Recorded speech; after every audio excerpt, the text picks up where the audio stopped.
कवि सम्मेलन प्रारंभ हुआ। आदरणीय दादा बहुत अच्छा संचालन कर रहे हैं, इन्हें प्रणाम करता हूं। और मित्रों, इस पावन पुनीत मंच को प्रणाम करता हूं। मेरे पहले जो है नम्रता जी माँ सरस्वती की वंदना कर रही थी, उनके बाद में सीधा मेरे को फंसाया। बार बार मेरे को बोल रहे हैं कि ऐसी बात नहीं है, सरपंच साहब ने कहा कि एक कवि ऐसा होना चाहिए जो सोफे से मैच हो। साहब, मेरा चरित्र बहुत अच्छा है कि मैं सोफे से मैच हो रहा हूं, बाकी तीन कवि तो कवित्री से मैच हो रहे हैं। ये बढ़िया है, अपनी अपनी तकदीर है भाई। नहीं, ऐसा नहीं, चरित्र का प्रश्न है।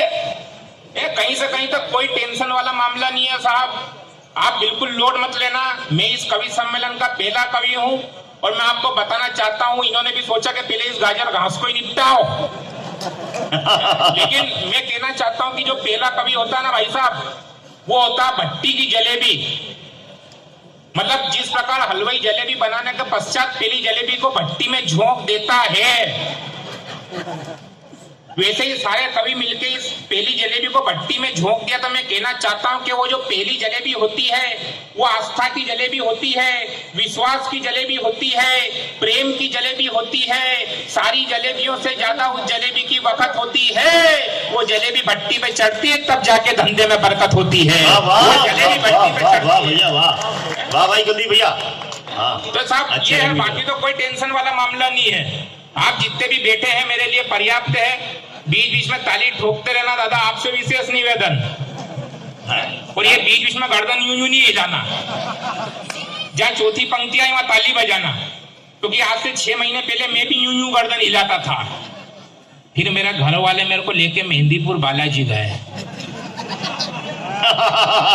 अब मैं नहीं हिलाता हूँ, है ना। तो कब क्या करना है ये अपने को जानकारी होनी चाहिए। मैंने क्या कहा कि माँ की वंदना करी नम्रता नमिता ने, और उनके बाद में सीधे मेरे को फंसा दिया। ऐसा लगता है जैसे गुलाब जामुन के बाद में डायरेक्ट कांदा है। लेकिन मैं बोलता हूँ साहब, अपन तो हास्य के कवि हैं। मेरा नाम ही कुलदीप रंगीला, और माँ की वंदना इन्होंने लंबी चौड़ी की। अपन हास्य के कवि ज्यादा लंबी वंदना करते ही नहीं है। अपन 2 पंक्तियों में माँ को प्रणाम करते हैं। मेरी पंक्ति में सम्मिलित हो जाना, माँ की वंदना में सम्मिलित हो जाना, और बात आपके हृदय पटल पर अंकित हो जाए तो यहाँ से वहां तक तालियों का थोड़ा सा घनत्व बढ़ाना, ताकि इस कवि सम्मेलन को शुरुआत करने की जो जिम्मेदारी है वो मैं बखूबी निभा सकूं। मैं निवेदन करता हूँ कि शेर एडवांस में नहीं बजिए, पहले तेल नहीं पीना। के शेर पे सवारी करके आजा शेरा वालिए, अरे शेर पे सवारी करके आजा शेरा वालिए, और भ्रष्ट भ्रष्ट नेताओं को खाजा शेरा वालिए। और खांचे दरबार के बाबा, क्या वंदना है आपकी। 2 पंक्ति में हो गई वंदना। कहीं से कहीं तक कोई लोड लेने का टेंशन ही नहीं। फोकट में बोल रहा, बोला कुलदीप सोफी लाया, कुलदीप रंगीला आया। देखो, आप मेरे थोपड़े पे मत जाना, मतलब क्या पैकिंग पे मत जाओ, माल अंदर ओरिजिनल होना चाहिए। और मेरे साथ तो क्या पीड़ा दादा, मैं बता दूं आपको, गर्दन नहीं हिलाना है। मैं बता दूं आपको पीड़ा क्या मेरे साथ, कि मेरा नाम रंगीला, और मेरी पीड़ा ये कि ऊपर वाला रंग देना ही भूल गया है। करने की जरूरत नहीं है। यहाँ बहुत सारे ऐसे दिख रहे हैं जिनको बाल देना ही भूल गया। वाह वाह, बढ़िया है। हालांकि क्या जरा, मैं गंजों का बहुत सम्मान करता हूँ, और इसलिए करता हूँ कि हमारे देश में जो गंजे होते हैं ना भाई साहब, ये 2 प्रकार के होते हैं। एक होते हैं पूर्णगंज, जिनका पूरा मैदानी साफ होता है। दूसरे होते हैं अर्धगंज, जिनका बीच का मैदान साफ, दोनों तरफ थोड़े थोड़े बाल। इनको देखो तो ऐसा लगता है जैसे खाली बस में 2 ही तरफ सवारियां लटक के जा रही हो, वो भी विदाउट टिकट। ने ऊपर से इनके बड़े बड़े कान देख लो, ऐसा लगता है जैसे कोई साइकिल पे 2 दूध की टंकियां लटका के ले जा रहा हो। ये गंजों का आनंद है। मेरे घर के पड़ोस में एक चंपालाल जी रहते हैं, उनकी खोपड़ी पे एक भी बाल नहीं। अब उनका 8 साल का पोता ही उनकी खोपड़ी पे ट्रक चला रहा, नकली। मतलब ये मत समझना कि दादाजी को उठाया ने ट्रक के नीचे घुसेड़ दिया, शुरू हो गया वो ट्रक लेके वाएं। अब वो क्या 5-7 मिनट तो दादाजी को आनंद आया, कि जो ट्रक के छोटे छोटे काले काले पहिए होते हैं, आधे इंच के, वो दादाजी को गड़ने लगे तो दादाजी जोर से चिल्लाए, क्यों क्या कर रहा है? बोला कुछ नहीं दत्तू, ट्रक चला रहा हूं। बोले क्यों रे, हो कोई ट्रक चलाने की जगह है? बोला दद्दू दद्दू, ये हिंदुस्तान का एकमात्र ऐसा हाईवे जिसपे एक भी टोल टैक्स नहीं है। बढ़िया बढ़िया बढ़िया, आपकी कमजोर है, व्यंग है। अच्छा, लेकिन एक टिप्पणी में गंजों के सम्मान में पढ़ देना चाहता हूँ। मैंने पूरे देश की यात्रा की, गंगटोक, गुवाहाटी, हैदराबाद, इंफाल, जयपुर, लखनऊ, पटना, पणजी, शिमला, शिलोंग, श्रीनगर, तिरुवनंतपुरम, पर पूरे विश्व में ये गंजे एकमात्र ऐसे प्राणी होते हैं जिनका कोई बाल भी बांका नहीं कर सकता।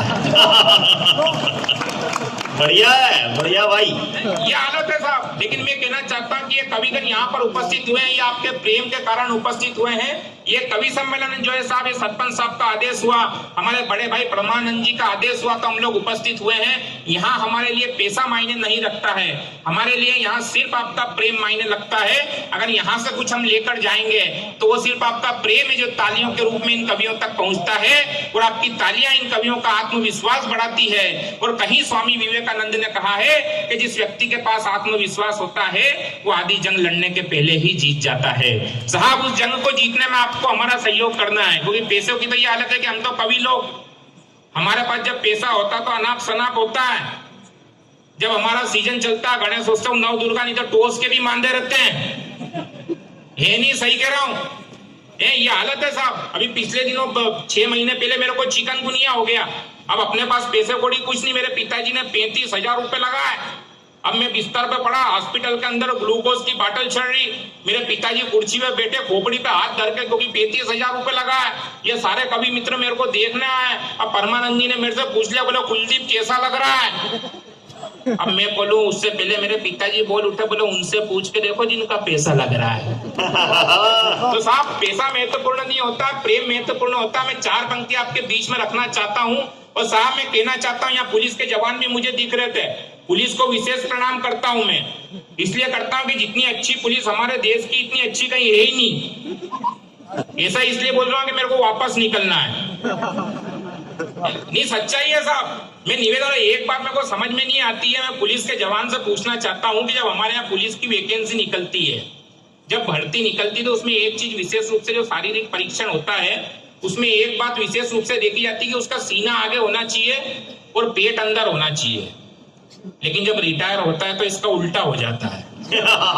मेरे को आज तक समझ में नहीं आया कि इसका कारण क्या है। और हम तो बता दें, हम तो जगह जगह कवि सम्मेलन में जाते हैं। अभी पिछले दिनों भीलवाड़ा के पास में एक गांव में कवि सम्मेलन, 10,000 लोग सुनने वाले, उसके चारों तरफ जो है 20 पुलिस वाले घूम रहे, इधर कुर्सियां लगी, उस पर 5 लेडीज पुलिस बैठी। टीआई साहब राणावत जी मंच की अध्यक्षता कर रहे। मैंने राणावत जी से पूछ लिया, मैंने कहा ये इतने सारे पुलिस वाले किस लिए है? बोले पब्लिक नहीं भाग जाए। मैंने कहा बहुत अच्छी बात है, ये लेडीज पुलिस किस लिए? बोले पुलिस के जवान नहीं भाग जाए। मतलब इतनी टैलेंटेड पुलिस साहब। लेकिन मेरे को पुलिस पे गर्व इसलिए होता है, एक घटना मैं आपको बता देना चाहता हूँ। आज से 4 महीने पहले आपके चित्तौड़ के एक रामलाल जी, एक पूरे देश का, पूरे विश्व में एक अधिवेशन हुआ अमेरिका में, जिसमें हर देश की पुलिस पहुंची। हमारे चित्तौड़ का रामलाल भी पहुंचा। दिन में अधिवेशन हुआ, रात को सारे पुलिस वालों ने गोला बनाया, गोला पी के पीने बैठे। अब पीने बैठे तो चीन वाले ने पीने के बाद में क्या करा, बाटल उठाई, ऊपर फेंकी, गोली मारी, डिस्कियां।